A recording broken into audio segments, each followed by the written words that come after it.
In the spring of 1995, 9-year-old Malene Carter disappeared from her elementary school in Ohio, right in the middle of a routine lockdown drill. One moment, she was sitting at her desk, doodling in her notebook. The next, she was gone. No broken locks, no cries for help. No one saw her leave. Yet, when the drill ended, her seat was empty, and it stayed that way forever. The school called it a tragedy. The police called it a mystery. But her mother, Catherine, called it what it truly was: a lie. 12 years later, a phone call came from a hospital bed. A retired teacher, moments from death, had something to confess, and what he revealed shattered the silence that had buried Malene's name for more than a decade. What if the place you thought was safest was the very place built to keep secrets? What if the person you trusted the most had been hiding the truth all along? If you want to hear the full story, comment 1 below. If this didn't grab, you feel free to comment 0 before you go. One small click tells me everything I need to know. Catherine Carter remembers the morning of April 19th, 1995, with painful clarity. It was a Wednesday. Spring had just begun to soften the cold edges of Ohio's long winter. 9-year-old Malene had insisted on wearing her favorite yellow sweater, the one with tiny sunflowers stitched along the cuffs. Catherine had braided her daughter's hair carefully, pinning it with a blue clip. They laughed in the kitchen while packing her lunch: a turkey sandwich, carrot sticks, and a chocolate chip cookie tucked in with a smiley face note. That would be the last moment Catherine ever saw her daughter. When the call came that afternoon, it didn't sound urgent at first. The school secretary said there had been a minor mix-up during a lockdown drill, and Malene was unaccounted for. Catherine assumed her daughter had wandered off or was hiding somewhere on campus, as children sometimes did. But by the time she arrived, the school was swarming with police. The tone had shifted. Teachers were pale, administrators stiff with panic. No one had seen Malene since before the drill began. Her desk sat untouched, her little sunflower sweater draped neatly over the back of her chair. "I need to see the cameras," Catherine demanded. "We don't have security cameras in that wing," came the response. "Who was supervising her?" she asked. She was between classes. There was no direct supervision, no cameras, no witnesses, no clues. The police interviewed students and staff. They checked exits and searched the grounds. But there was nothing, no signs of a struggle, no disturbed landscaping, not even a misplaced footprint. At first, the local media covered the case intensely. Flyers flooded neighborhoods, volunteers canvassed parks and creeks. But as days turned into weeks, interest faded. Reporters moved on. Even the school tried to return to normal. Catherine didn't. She refused to move her daughter's things. Malene's bedroom remained untouched, bed made, toys lined up, the nightlight still plugged in. Every night Catherine left the porch light on, just in case. Police eventually began to float alternate theories. Maybe she ran away, maybe she was picked up by someone she knew. Maybe she never entered the building that day. Catherine couldn't believe what she was hearing. How could her child vanish from inside a locked school? And the official response was to suggest she simply walked away. She started digging herself. Public records, staff complaints. She drove to nearby towns, chasing rumors. She met with other parents, pushed for policy changes, and filed official complaints. But each time she hit a wall. The school board offered condolences, but no support. The principal stopped returning her calls. A few teachers, quietly sympathetic, were warned to maintain distance. Catherine was labeled emotional, obsessive, a grieving mother who needed closure. But deep inside, she knew someone knew something. She found a strange sort of comfort in her routine. Every Sunday, she'd visit the park bench where she and Malene once fed the ducks. Every April 19th, she'd host a candlelight vigil, rain or shine. Every year, fewer people showed up, but Catherine didn't care. She lit her candle anyway, Her husband, overwhelmed with grief and silence, left 2 years after the disappearance. "You're drowning," he said one night, "and I can't keep sinking with you." Catherine didn't blame him, but she didn't stop. She kept her daughter's toothbrush in the drawer. She whispered goodnight to an empty room. She spoke to detectives until they stopped answering. Still, she refused to let go. 12 years would pass, 12 birthdays missed, 12 Christmas mornings with one stocking left hanging. Then one day, the phone rang. It wasn't from a detective, a journalist, or a concerned parent. It was from a hospital. A former teacher at Maline's school, retired and dying, had requested to speak with a detective before his final breath. Catherine didn't know what it meant, but her hands shook as she held the phone to her ear. After all this time, she had learned to fear false hope more than anything. But this felt different. Something was finally breaking. The first 48 hours were a blur of blue lights, barking dogs, and unanswered questions. After Catherine's tearful arrival at the school, the local police launched what they called a full response. They brought in scent-tracking dogs from the county canine unit. Officers swept the building room by room, restrooms, closets, supply areas, the gymnasium, the auditorium, even the basement maintenance tunnels below the east wing. They found nothing, no signs of forced entry, no shattered locks, no torn clothing, not even a single misplaced shoe. It was as if Maline had simply ceased to exist. The police asked for access to security footage, but there were none in the hallways near her classroom. The lockdown drill had been scheduled, they said, and during the drill, many students were moved without a strict head count. It's possible she slipped outside during the confusion, one officer speculated. But Catherine wasn't buying it. The perimeter doors were magnetically sealed during drills. All visitors were required to check in at the main office. Maline was 9 years old and had no history of wandering. "She's not the kind of child who runs," Catherine repeated to every officer, every reporter, every school official. "She's not hiding. Someone took her." But within days, the tone began to shift. Detectives stopped calling daily. Updates grew thinner. Leads dried up. Soon Catherine was the one calling, begging. The media attention faded just as quickly. By the end of the second week, the local news only mentioned Maline in passing. Other stories took the spotlight. City politics, storms, budget cuts. Behind the scenes, the school began retreating. The principal declined to speak publicly. The district superintendent issued a brief statement calling the incident deeply unfortunate and affirming their commitment to student safety. Behind closed doors, they held meetings, not about Maline, but about liability. Then came the official theory.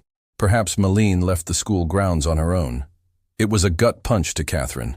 She wasn't just losing her daughter, now she was losing control of the narrative. Suddenly, people were whispering that maybe Maline had emotional issues, that maybe home life was strained, that maybe, just maybe, Catherine herself had overlooked something. "I'm not crazy," she snapped, at a district official during a closed-door meeting. "I'm a mother whose daughter is gone, and you're trying to make this go away." Some teachers tried to offer quiet support. One young art instructor slipped Catherine a note. "We're not supposed to talk. They told us to let it die down." Another, an older science teacher, refused to speak at all but placed a white rose on Catherine's windshield every Friday for 3 weeks. Then one day, the flowers stopped. Catherine soon learned that several staff had been discouraged from communicating with her or the press. The message was clear. Distance yourselves from the grieving mother. Keep teaching, keep quiet. She filed complaints. She reached out to the press. She held a sign outside school board meetings that read, "Where is Maline?" Some parents supported her. Others grew uncomfortable. "It's tragic," they'd whisper, "but maybe she's making it worse." The emotional toll was unbearable. Catherine couldn't sleep, couldn't eat. She kept searching the woods near the school alone. She'd wander creek beds with a flashlight at dusk, just in case. She visited hospitals, morgues, foster homes, shelters, anywhere a child might show up.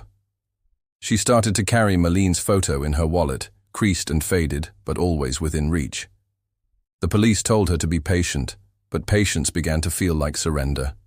She wrote letters to the governor, to the FBI. She begged them to step in. At first, the FBI responded politely. Without signs of abduction or federal jurisdiction, our involvement is limited. Catherine wrote back. A 9-year-old girl disappeared from a locked building. Isn't that enough? But there were no new leads, no arrests, just silence. She turned her living room into a war room. Maps, timelines, printouts. She marked everything in red pen, circles around names, arrows connecting rumors, the kind of thing people see in movies. Only for her, it was all real. And then there was the guilt. What if she had driven her daughter to school that day instead of putting her on the bus? What if she'd kissed her one more time? What if the note in the lunchbox hadn't been enough? She lived in what-ifs. She survived on rage. 12 years passed. The case went cold, but Catherine Carter never did. By the year 2000, Malene Carter's case had become a footnote in local history. The posters had long been torn down or weathered into blank paper ghosts. The school held no memorials, and the police no longer returned calls. The case was quietly labeled what it had become in the eyes of officials, an unsolved missing child file. No suspect, no evidence, no answers. But Catherine refused to let her daughter's name be buried. Every April 19th, she lit candles on the courthouse steps, even if no one joined her. Sometimes strangers would stop and hold a light. Most years she stood alone, head bowed, hands trembling, whispering her daughter's name like a prayer. She mailed letters every year to every local paper, each one titled, "Still Missing." Some printed them. Most did not. Still, she wrote, "My daughter vanished from her school. Someone knows something. Please don't forget her." She kept a notebook filled with the names of every teacher, janitor, and administrator employed at the school in 1995. One name appeared more than once in notes, in gossip, in whispers from former students.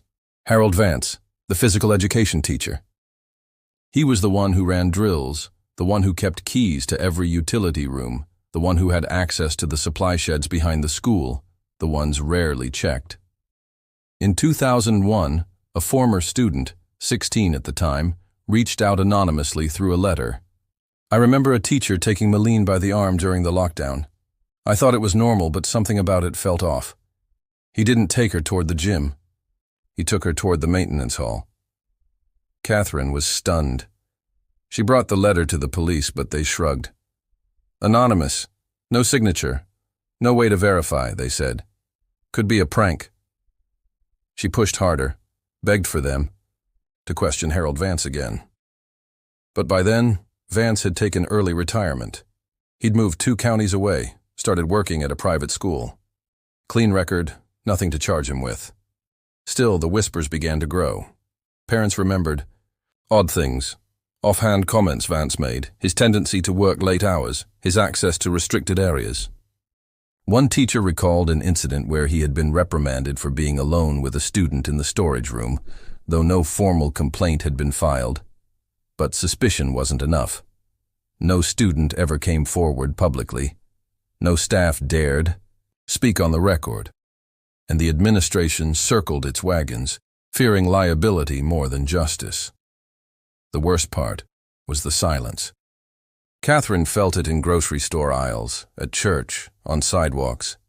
People didn't stop to ask anymore. Some avoided eye contact altogether. She became a symbol not of strength, but of discomfort, a reminder of what the town had failed to protect. But Catherine didn't care. She continued her own investigations, drove to every address Harold Vance had listed over the years, sat in her car, and watched, sometimes for hours. She wrote letters to his new employer, got no response. She requested a second FBI review. They said, "Unless new evidence surfaces, our hands are tied." So she turned to forums, online communities, citizen detective groups.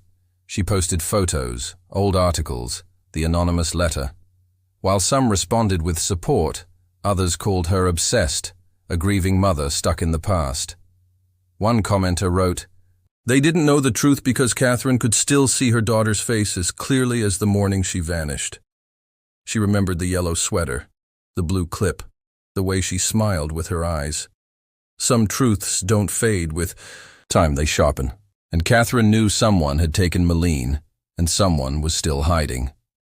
In the fall of 2007, 12 years after Malene Carter vanished without a trace, a phone rang in the quiet wing of an Ohio hospice center. The man making the call was Harold Vance, now 71. The former PE teacher had spent the past few months fighting terminal pancreatic cancer. His body had withered, his voice was faint, but his mind, sharp as ever, was tormented. Nurses reported he barely slept.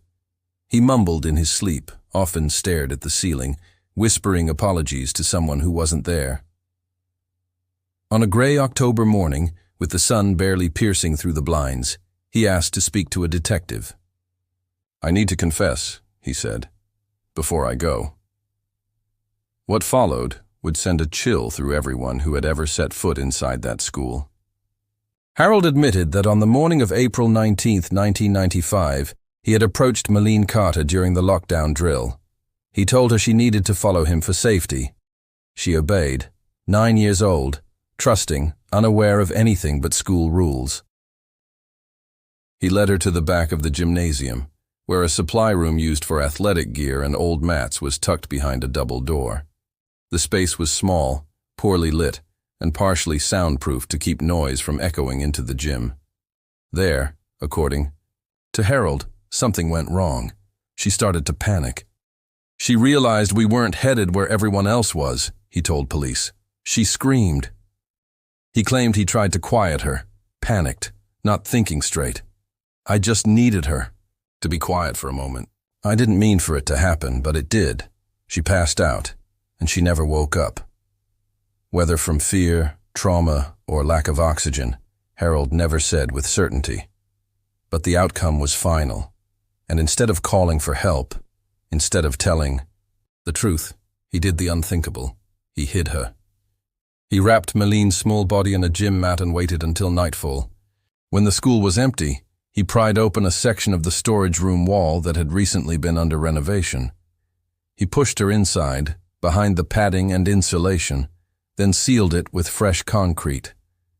He painted over the wall, locked the room, and went home. The next morning, he returned to school, walked past the search parties, nodded sympathetically to Catherine Carter, and carried on with his day. He maintained his innocence for 12 years, but now, at death's door, guilt had hollowed him out. "I see her face every night," he whispered. "She didn't deserve that. I don't know why I did it. I ruined everything." Detectives took his statement seriously but cautiously. The building had been renovated twice since 1995. Walls had been moved, rooms repurposed. It wasn't clear if the area Harold described still existed in its original form. But then came the second wave of shock when police contacted the school district to investigate the area. They met resistance, not denial, but resistance. The superintendent at the time, now retired, admitted under private questioning that in 1996, just 1 year after Malene's disappearance, a contractor had reported an unusual patch of fresh concrete in the old gym storeroom during a routine inspection. It was dismissed as maintenance work. No further checks were made. Some staff had even raised concerns about Harold Vance, rumors, whispers, but the district advised silence. "There was no proof," the former official said, "and we couldn't risk the reputation of the school without hard evidence." So they said nothing, and they let him retire quietly. By the time investigators reached the location in late 2007, the storage room had been converted into a faculty lounge. The wall in question had been knocked down during the 2003 expansion. Whatever was hidden, there was gone. They brought in ground-penetrating radar and scanned beneath the new flooring. Nothing. No remains, no traces. Just an echo of a truth too long buried. Catherine was informed days later. She didn't cry. She didn't scream. She just sat down, folded her hands, and whispered, "I knew it." The man she had long suspected, the rumors the town had buried, the silence so many had maintained. All of it suddenly confirmed in one breath from a dying man. But there was no trial, no arrest, no recovery, only an empty wall and the question of how many people knew and said nothing. The news hit like a thunderclap. Within hours of Harold Vance's deathbed confession being released to the public, the story ignited national headlines. Ohio teacher confesses to 12-year-old school disappearance before dying. Deathbed confession solves cold case, but too late for justice. The girl in the wall, how a child vanished during a school lockdown. Local news crews lined up outside the old school building. Former students flooded social media with memories, some shocked, others saying the rumors had always been there, just never believed.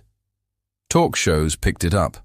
Journalists tracked down retired teachers and administrators. The town, once quiet and tight-lipped, was thrust into a national spotlight of shame and scrutiny. And in the center of it all, Catherine Carter stood with trembling hands, holding the last photograph she had of her daughter. It wasn't closure, not really. There was no grave, no body, no chance to say goodbye. But in a way it was a kind of justice, not the legal kind, not the kind delivered by juries or judges, but recognition. For 12 years people had doubted her, whispered, avoided her. Some even accused her of clinging to a fantasy. Now they had to face her pain and her truth. She gave interviews with grace, but her voice cracked when she spoke of Meline.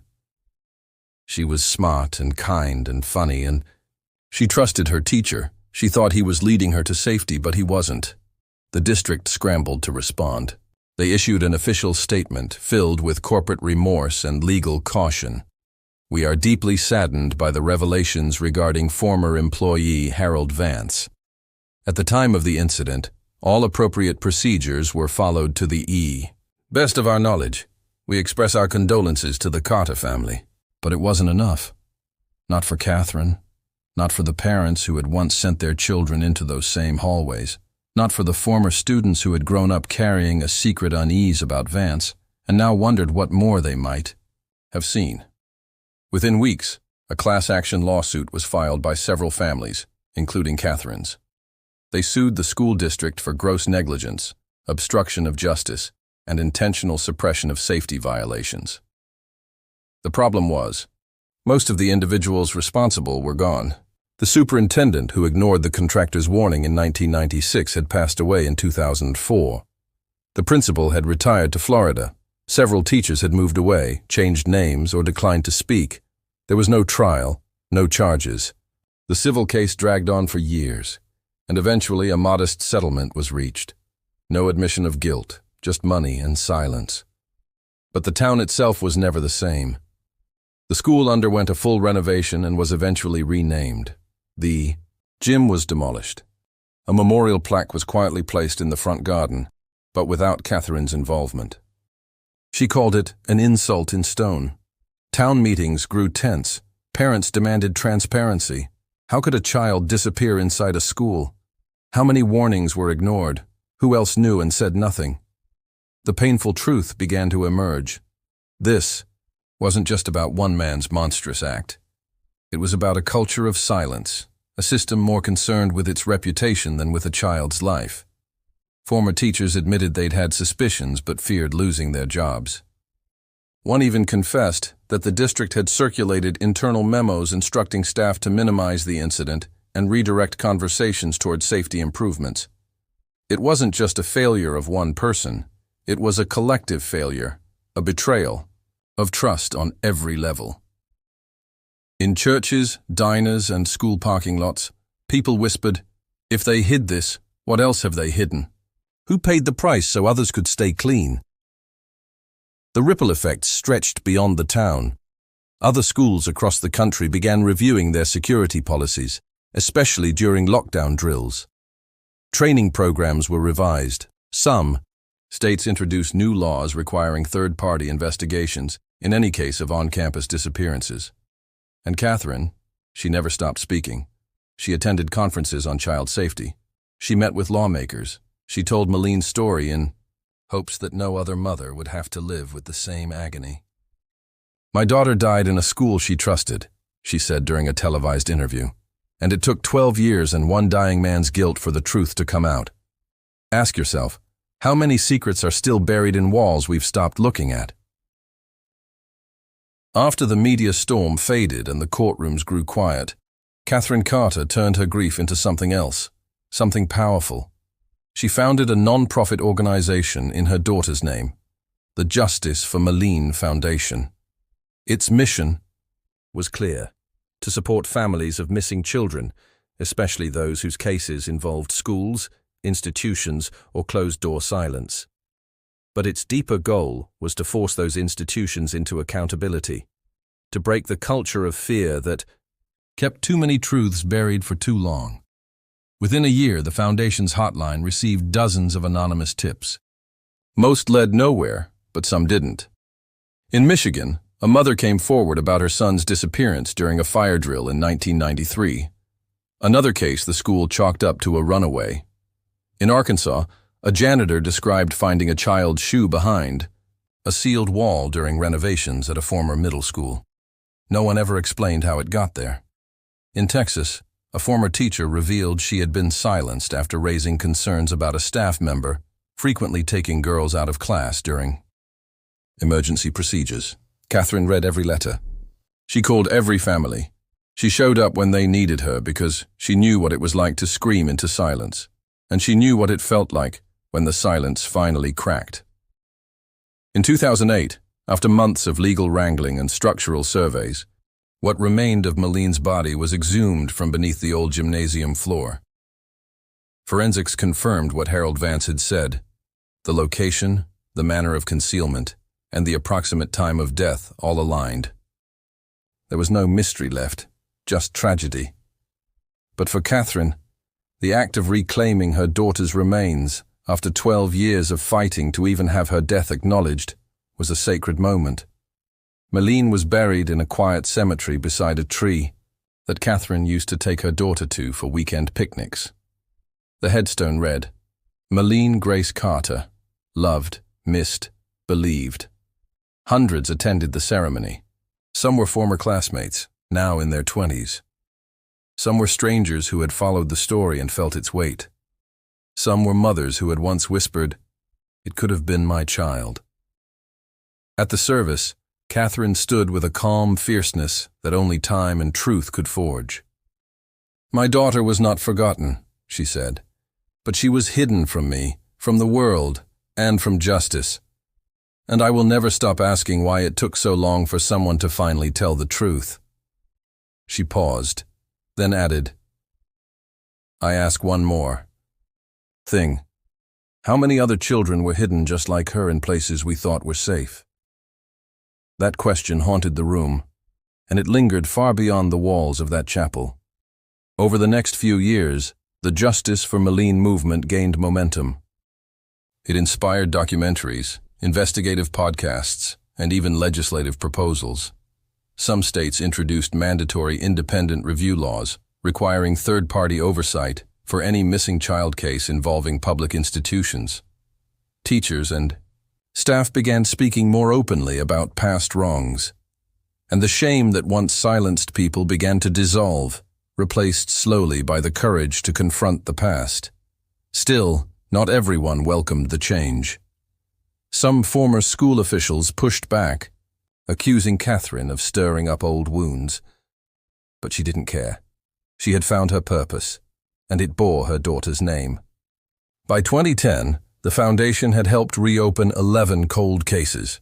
It had funded legal support for 5 families and connected countless others with trauma counseling and investigative guidance. And Catherine, she kept speaking. She went to schools, told her story to packed auditoriums of teachers, parents, and high school students. "You think a school is safe because it has walls and rules," she would say. "But walls can hide things, and rules can be ignored."